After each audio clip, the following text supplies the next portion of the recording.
రసహృదయులైన మిత్రులందరికీ కూడా నమస్కారం. ఈరోజు మలయాళ జానపద కథల్లో 21వ కథ. ఆ కథ పేరు 'కల్లంతట్టిల్ గురుక్కుల్ కథ'. గురుక్కుల్ అంటే గురువుగారని అర్థం. మలబార్ తీరంలో, మలయాళ దేశంలో, ఉత్తర ప్రాంతంలో కల్లంతట్టిల్ బ్రాహ్మణుల ఇల్లం ఉండేది. ఇల్లం అంటే వాళ్ళ కుటుంబం లేదా వాళ్ళ వంశం అని చెప్పుకునేవాళ్ళం గదా! ఈ కల్లంతట్టిల్ వంశం వారు నివసిస్తూ ఉండేవారు. ఆ రోజుల్లో ఆ ప్రాంతాన్ని కొల్లాతెరి అనే రాజవంశీకులు పరిపాలిస్తూ ఉండేవారు. వీరు కొల్లం పరిసర ప్రాంతాల్లో స్థిరపడ్డారు. వాళ్ళకి ఒక గురుకులం ఉండేది. ఎవరికి? ఈ కల్లంతట్టిల్ బ్రాహ్మణులకి. వీరి కుటుంబానికి ట్రెవంకూర్ రాజకుటుంబంతో కూడా మంచి సంబంధాలుండేవి. ట్రెవంకూర్ మహారాజులు వీరిని బాగా ఆదరించేవారు.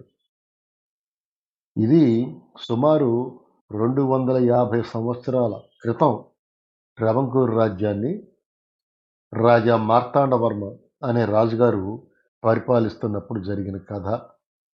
అతని తరువాత రాజైన రామవర్మ కూడా ఈ కల్లంతట్టిల్ గురుకులంలో చదువుకున్న విద్యార్థే. ట్రెవంకూర్ రాజులు ఇప్పటికీ కూడా ఈ కల్లంతట్టిల్ వంశస్థుల్లో పెద్ద వయసు వారు ఎవరైతే ఉన్నారో ఆ పెద్ద వయసు బ్రాహ్మణుడికి ప్రతి సంవత్సరం గురుదక్షిణ చెల్లిస్తూ ఉంటారు. ఈ కల్లంతట్టిల్ వంశంలో ఒక యువకుడికి వేద విద్యలందు ఆసక్తి ఉండేది కాదు. అతను యుద్ధ విద్యల మీద ఆసక్తి కనబరుస్తూ ఉండేవాడు. అంచేత అతను యుద్ధ విద్యలు నేర్చుకోవాలనే సంకల్పంతో కేరళలోని కాలికట్ రాజ్యానికి వెళ్తాడు. ఎందుకంటే అక్కడ ఆ రాజుగారికి యుద్ధ విద్యల్లో చాలా గొప్ప పేరు ప్రఖ్యాతులుంటాయి. గుర్రపు స్వారీ, వ్యాయామం ఇయన్నీ కూడా ఆ రాజుగారిని గురించి గొప్పగా చెప్పుకుంటూ ఉండేవారు. ఏ రాజుగారు? కాలికట్ రాజుగారి గురించి. అందుకని ఆ రాజుగారి దగ్గరికి వెళ్ళి తనని శిష్యునిగా స్వీకరించమని అర్థిస్తాడు ఆ బ్రాహ్మణ యువకుడు. కాలికట్ రాజుగారు దానికి అంగీకరిస్తాడు. ప్రతిరోజు 5-6 గంటలు ఈ యుద్ధ విద్యలు నేర్పడం, సాధన చేయించడం చేస్తూ ఉంటారు. ఈ కల్లంతట్టిల్ యువకుడు అలా ఒక సంవత్సరం పాటు ఈ విద్య నేర్చుకుని సాధన చేస్తూ ఉంటాడు. ఒకరోజు అతనికి విద్య నేర్పుతున్న కాలికట్ రాజుగారు ఒక గురువుగారిగా ఇతన్ని అడుగుతాడు. ఏమని? నీకు ఎంత విద్య వచ్చిందో చెప్పు. ఒక్కసారి ఎంతమంది సైనికులు వస్తే నువ్వు వాళ్ళని ఓడించగలవు అంటాడు. అబ్బో! నేనన్నీ నేర్చుకున్నాను. మీ దయ వల్ల మీరన్నీ నాకు నేర్పారు. కాబట్టి నేను ఒక 10,000 మంది సైనికులొచ్చినా సరే వాళ్ళని ఎదుర్కోగలను అని చెప్తాడు. రాజుగారు అప్పుడు ఏమంటారంటే, అయితే నీ సాధన సరిపోలేదు. అంటే ప్రాక్టీస్ సరిపోలేదు. ఇంకా ఎక్కువ ప్రాక్టీస్ చేయాలి అంటాడు. అంటే ఆ గురు శిష్యులిద్దరూ అప్పటినుంచి ఇంకా కఠోర సాధన మొదలుపెడతారు. అలా ఇంకో సంవత్సరం గడుస్తుంది. మళ్ళీ ఆ రాజుగారు ప్రశ్నిస్తాడు. ఎంతమంది సైనికుల్ని నువ్వు ధైర్యంగా ఎదుర్కోగలవు అంటే, 5,000 మందిని ఎదుర్కోగలను అంటాడు. అంటే ఇంతకుముందు 10,000 చెప్పాడు. ఇప్పుడు 5,000కి తగ్గిపోయాడు. అయితే అప్పుడు రాజుగారు ఏమంటారంటే, నీకు ఈ ట్రైనింగ్ సరిపోలేదు. ఇంకా సాధన చెయ్యాలి నువ్వు అని చెప్తాడు. అలాగా ప్రతి సంవత్సరం ఇతన్ని అడగటం. కళ్ళంతట్టిన యువకుడు ఆ సంఖ్యను తగ్గించుకుంటూ వస్తాడు. ఒక సంవత్సరం నుంచి ఒక సంవత్సరం, ఒక సంవత్సరం నుంచి ఒక సంవత్సరం. ప్రాక్టీస్ పెరిగే కొలది అతను ఎదుర్కోగల సైనికుల సంఖ్యని తగ్గిస్తూ వస్తాడు. ఆ విధంగా 12 సంవత్సరాలు గడిచిపోతాయి. గడిచిపోతే ఒకరోజు రాజుగారు మళ్ళా తన శిష్యుడిని అడుగుతాడు. ఎంతమందిని నువ్వు ఎదుర్కోగలవు? అకస్మాత్తుగా వాళ్ళొస్తే అంటే, ఒక వ్యక్తిని ఎదుర్కోగలను అంటాడు. సరే అయితే నీ విద్య ముగిసింది. నీవు చివరి పరీక్షలో కూడా నెగ్గావు అని చెప్తాడు రాజుగారు.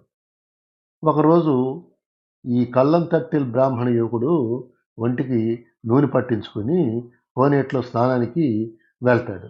ఈ కళ్ళంతట్టిల్లో గురువుగారైన కాలికట్ రాజు ఏం చేస్తాడంటే ఇతనికి తెలియకుండా రహస్యంగా ఆ కోనేటి దగ్గరికి వెళ్ళే దారిలో ఒక గుమ్మం ఉంటది. ఆ గుమ్మానికి అవతల పక్కన ఇద్దరు సైనికుల్ని 2 ఈటెలనిచ్చి ఇతను రాగానే ఆ ఈటెలతో అతని మీద దాడి చేయండి అని చెప్పేసి ఆజ్ఞాపించి కొంచెం దూరంగా ఉండి చూస్తూ ఉంటాడు.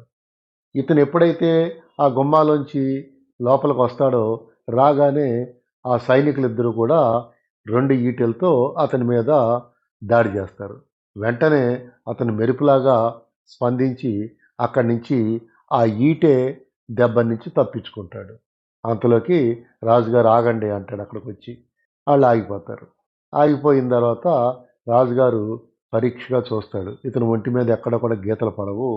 అప్పుడు ఆ బల్లేల్ని పరీక్షగా చూస్తే బల్లెం వారకు అంటే ఆ పదునుగా ఉండే పార్ట్ ఉంటది కదా! దానికనమాట. కొంచెం నూనె అంటుతుంది.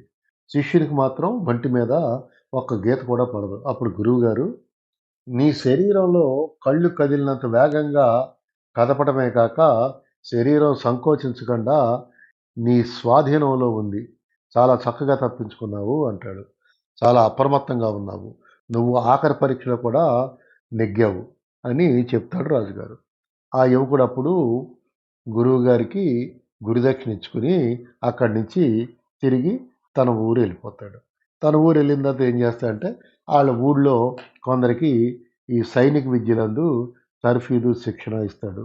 కానీ అతను కూడా అక్కడ ఎక్కువ కాలం ఉండడు.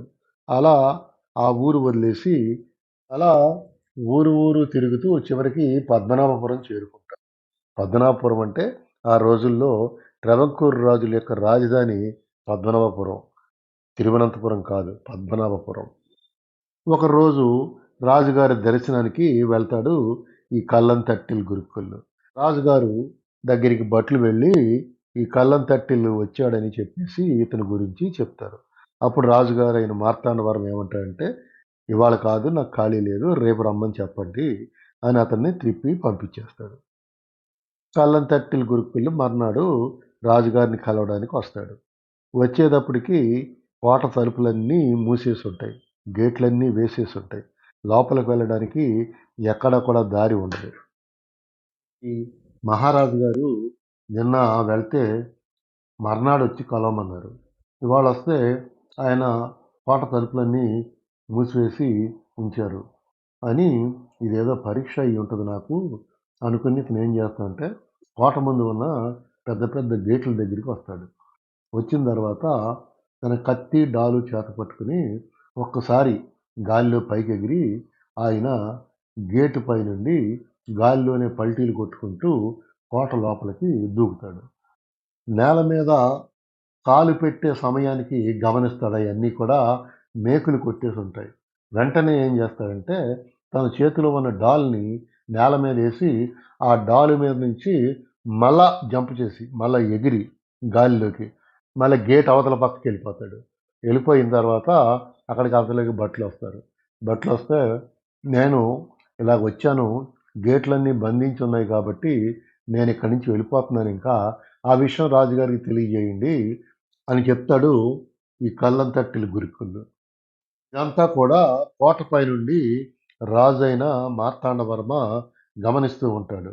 వెంటనే అతన్ని లోపలికి తీసుకురండని భటులకి చెప్తాడు. మహారాజైన మార్తాండవర్మకి ఒక తమ్ముడుంటాడు. ఆ తమ్ముడికి ఒక కొడుకుంటాడు. ఆ కొడుకు పేరు రామవర్మ. అతను యువరాజనమాట. ఆ యువరాజుకి యుద్ధ విద్యలు నేర్పించాలి అని చెప్పి ఈ మార్తాండవర్మ అనుకుంటాడు. అతనికి తగిన గురువు కోసం అన్వేషిస్తూ ఉంటే ఈ కల్లంతట్టిల్లు గురుకుళ్ళు తారసపడతాడు.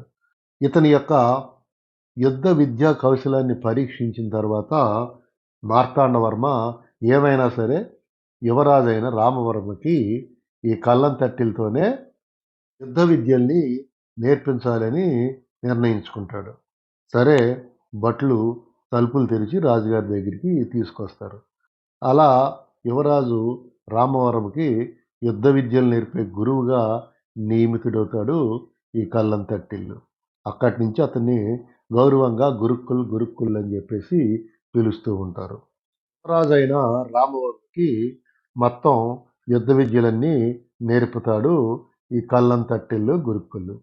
ఒకరోజు మహారాజైన మార్తాండవర్మ యువరాజైన రామవర్మ యొక్క యుద్ధ విద్యా నైపుణ్యాన్ని పరీక్షించాలని అనుకుంటాడు. అతను ఏం చేస్తాడంటే రామవర్మ మేడపైకి వెళ్తూ ఉంటాడు. వెళ్తున్నప్పుడు ఆ మేడ మెట్లు ఎక్కుతుంటే ఒక చోట దాక్కుని ఉంటాడు. ఎవరు? మార్తాండవర్మ. చేతిలో ఒక కత్తి పట్టుకుని రామవర్మ మెట్లన్నీ ఎక్కి పై మెట్టు దగ్గరికి రాగానే ఒక్కసారిగా తన చేతిలో ఉన్న కత్తిని జులిపిస్తాడు మార్తాండవర్మ. యువరాజైన రామవర్మ మెరుపు వేగంతో ఒక్కసారి పక్కకు తప్పుకుంటాడు. ఆ కత్తి వేటు నుంచి తప్పించుకుంటాడు. కానీ మార్తాండవర్మ జుళిపించిన కత్తి ఆ వేగానికి ఆ కత్తి తగిలి అక్కడ ఉన్న దూలం 2 ముక్కలుగా విరిగి కింద పడుతుంది. అప్పుడే అక్కడికొచ్చిన ఈ గురుక్కులు ఏం చేస్తాడంటే, "ఇదేంటండి రాజుగారు, నాకిదేం నచ్చలేదు. మీరు ఆ విధంగా చేస్తామేంటి? మీరలా చేసి ఉండకూడదు. ఎందుకంటే పొరపాటుగా ఏదైనా జరగరానిది జరిగితే ఏమై ఉండేది? యువరాజు ప్రాణాలకి ముప్పు వచ్చి ఉండేది" అని చెప్పేసి అంటాడు. అప్పుడు మార్తాండవర్మ ఏమంటాడంటే, "రామవర్మ నా తర్వాత ఈ సింహాసనాన్ని అధిష్ఠించి రాజ్యాన్ని పరిపాలించవలసిన వాడు. అతను నేను పెట్టిన పరీక్షలో నెగ్గాడు.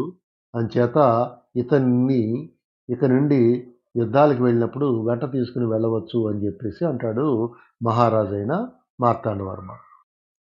అనేక యుద్ధాలకి తన వెంట యువరాజైన రామవర్మను కూడా తీసుకుని వెళ్తాడు మార్తాండవర్మ.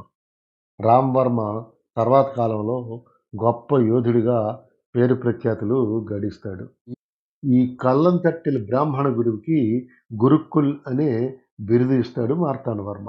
అప్పటినుంచి వాళ్ళ కుటుంబీకులందరినీ కల్లంతట్టెల గురుక్కుల్ అని పిలుస్తూ ఉంటారు. ఇలాగా ఆ వంశానికి కల్లంతట్టెల గురుక్కుల్ వంశము అని పేరు వస్తుంది. మార్తాండవర్మ అనేక కానుకల్ని ఈ కల్లంతట్టెల గురుక్కులు ఉండటానికి గొప్ప భవనాల్ని అన్నిటిని కూడా ఇస్తాడు. ఈ కల్లంతట్టెల గురుక్కులు అక్కడే చిరనివాసం ఏర్పరుచుకుని కుటుంబ సమేతంగా ఉండిపోతాడు. రామవర్మ కూడా రాజు అయిన తరువాత తన గురువుగారైన ఈ కల్లంతట్టెల గురుక్కుల్ని బాగా ఆదరిస్తాడు. ఇంకా అనేక భూములనిస్తాడు. రామవర్మ తన రాజ్యాన్ని పద్మనాభపురం నుండి తిరువనంతపురానికి మార్చుతాడు. ఆ తరువాత ఈ కల్లంతట్టెల గురుక్కులకి తిరువళ్ళు దగ్గర భవనాలు, భూములు ఇయన్నీ కూడా రామవర్మ దానంగా ఇస్తాడు. ఆ కల్లంతట్టెల గురుక్కుల్లో అక్కడి నుంచి తిరువళ్ళ వెళ్ళిపోయి అక్కడ స్థిరపడతాడు. అప్పట్నుండి ఈ కల్లంతట్టెల్ వంశస్థుల్ని కల్లంతట్టెల్ ఇల్లం వారు అని చెప్పేసి పిలుస్తూ ఉంటారు. వాళ్ళకి ఆ పేరు స్థిరపడిపోతుందనమాట. ఇది కల్లంతట్టెల గురుకుల కథ. ఈ కథ ఇంతటితో సమాప్తం. మిత్రులందరికీ సెలవు. నమస్కారాలతో మీ ఆదిశేషు.